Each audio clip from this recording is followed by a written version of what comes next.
इस वीडियो पर शायद तुमने इसलिए क्लिक किया है क्योंकि तुम्हारा ब्रेकअप हो चुका है और तुम अपने आप को एक और मौका देना चाहते हो। तुम्हें ऐसा लगता है कि अब तुम तैयार हो फिर से किसी और को डेट करने के लिए। और कई बार ऐसा होता है कि जब हम एक्चुअल में रिलेशनशिप के लिए रेडी नहीं होते हैं और हमारे मन में आता है क्यों ना हम अलग रिलेशनशिप में जाएं आफ्टर ब्रेकअप। और ऐसी गलतियां मैंने पास्ट में की हैं। इससे होता क्या है, तुम्हारा नया वाला रिलेशनशिप भी रुइन हो जाता है, तुम्हारी मेंटल हेल्थ और ज्यादा बिगड़ जाती है। तो चलो ऐसे साइंस की बात करते हैं जो बताते हैं कि अभी तुम्हें रिलेशनशिप में नहीं आना है, थोड़ा सा थम जाओ उसके बाद आ जाना। पहला पॉइंट आता है कि तुम अभी भी सबको अपने एक्स से कंपेयर करते हो। जैसे कि तुम्हारे जीवन में एक नई लड़की आती है, ठीक है तो वो काफी ज्यादा अच्छी, कई सारी उसमें खूबियां हैं, बट तुम उसे कंपेयर किससे करते हो? तुम अपनी एक्स से उसे कंपेयर करते हो जिससे तुम्हारा अभी अभी ब्रेकअप हुआ। और ऐसा क्यों तुम करते हो? तुम सोचते हो क्या ये एक्चुअल में उससे बेटर है, और यही पर तुम गलती कर देते हो। क्योंकि कोई भी इंसान एक दूसरे से बेटर नहीं होता, सबके अंदर कुछ कमियां होती हैं, किसी के अंदर कुछ अच्छाइयां होती हैं। हर एक इंसान एक दूसरे से अलग होता है, ना कि बेटर या वर्स। तुम अपने आप को फाइंड करते हो ऐसी जगह पर जहां पर तुम दोनों को आपस में कंपेयर कर रहे हो। इसका सीधा सीधा मतलब है तुम अभी भी उसे चाहते हो, वो अब तुम्हें मिल नहीं सकती, तो तुम बस चाहते हो कि उसकी एक स्ट्रेट अप कॉपी जो हो मेरे सामने आ जाए और मेरे साथ रहे। और तुम बस इसलिए रिलेशनशिप में आना चाहते हो ताकि तुम्हें अकेला फील ना हो। और ये सबसे ज्यादा बड़ी गलती है जो लोग करते हैं रिलेशनशिप में आने से। वो अपने अकेलेपन से भाग रहे होते हैं। और जैसा किसी एक महान इंसान ने कहा था कि अगर तुम अकेले खुश नहीं रह सकते हो, तुम किसी के साथ भी खुश नहीं रह सकते। और अगर तुम सिर्फ अपने लोनलीनेस से भागने के लिए रिलेशनशिप में आना चाहते हो तो मेरे भाई बिल्कुल भी मत आओ। ये गलती मैंने भी की है। तुम्हारी लोनलीनेस खत्म तो नहीं होगी बल्कि और ज्यादा बढ़ जाने वाली है। क्योंकि relationship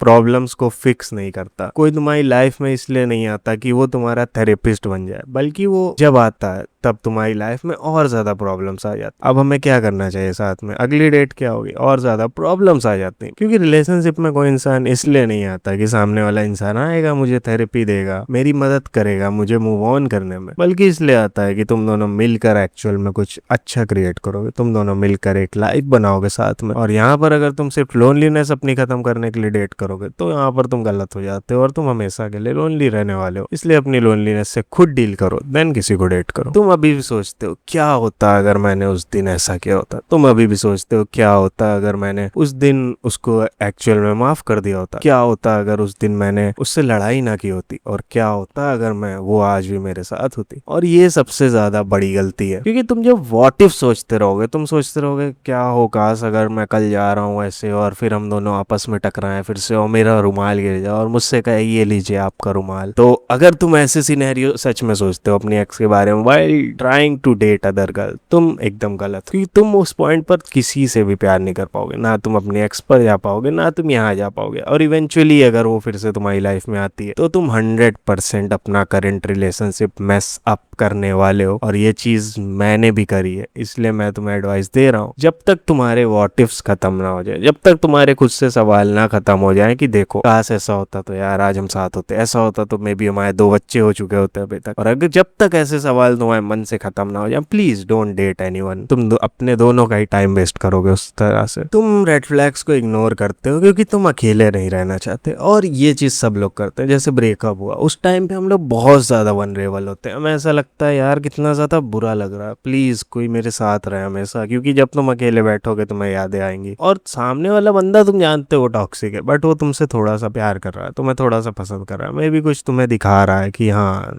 I actually love you. तो वहां पर तुम उसके रेड फ्लैग्स को बुरी तरह से इग्नोर कर देते हो। मे बी ये तुमने अपनी पुरानी रिलेशनशिप में भी किया होगा जिसकी वजह से वो एंड हो गई। और ऐसा मैंने भी किया था एक पॉइंट पर, जहां पर एक लड़की थी जो मुझ में इंटरेस्ट दिखा रही थी, but there were some problems. वो एकदम से गायब हो जाती थी कई दिन के लिए, और कई बार वो पूरा पूरा दिन गायब हो जाती, कहती थी कि मैं सो रही थी, और in the end she cheated on me. और मैं उसके रेड फ्लैग्स को क्यों अवॉइड कर रहा था? क्योंकि मैं अकेला नहीं रहना चाहता। मैं चाहता था यार मेरे साथ कोई रहे, मुझे अकेला नहीं होना है फिर से। और यहीं पर जब तुम वनरेबल होते हो ब्रेकअप के बाद, लोग तुम्हारा फायदा उठा सको। प्लीज अकेला रहने से मत डरो, रेड फ्लैग्स को एनालाइज करो। नो मैटर तुम अकेले भी रह जाते हो, क्योंकि अकेला रहना ज्यादा बेटर है गलत इंसान के साथ अपनी पूरी लाइफ स्पेंड करने से। तुम सोचते हो कि नया रिलेशनशिप आकर तुम्हारा ट्रॉमा और पेन सब कुछ हील कर देगा। तुम सोचते हो जो घाव तुम्हें अपने पुराने रिलेशनशिप से लगे वो नया वाला आकर हील कर देगा। तुम सोचते हो कि वो आकर तुम्हारी लोनलीनेस भी हील कर देगी, जो कि तुम एकदम गलत हो। क्योंकि ये सारी सारी चीजें कोई और इंसान हील नहीं कर सकता। ये सारी चीजें तुम अपने आप से हील कर सकते। क्यों? क्योंकि एट द एंड वो पेन किसका है? वो पेन तुम्हारा है। वो लोनलीनेस किसकी है? वो लोनलीनेस तुम्हारी खुद की है, ना कि किसी और की। तो उसे फिक्स कौन करेगा? तुम ही करोगे, ना कि कोई और इंसान आके उसे फिक्स कर सकता है। और आखिरी पॉइंट है, तुमने अभी भी अपनी हॉबीज नहीं समझी, तुमने अपनी लाइफ को रिबिल्ड नहीं किया आफ्टर दैट स्टॉर्म। तुमने अपना रूटीन भी अभी तक नहीं समझा है नया वाला। क्योंकि जब हमारा ब्रेकअप होता है, हमारी लाइफ की ऐसी तैसी हो जाती। क्योंकि मेरी लाइफ भी ऐसी थी। जब मेरा ब्रेकअप हुआ था तो मैं काफी टाइम तक उससे बात करता था। मेरी हॉबीज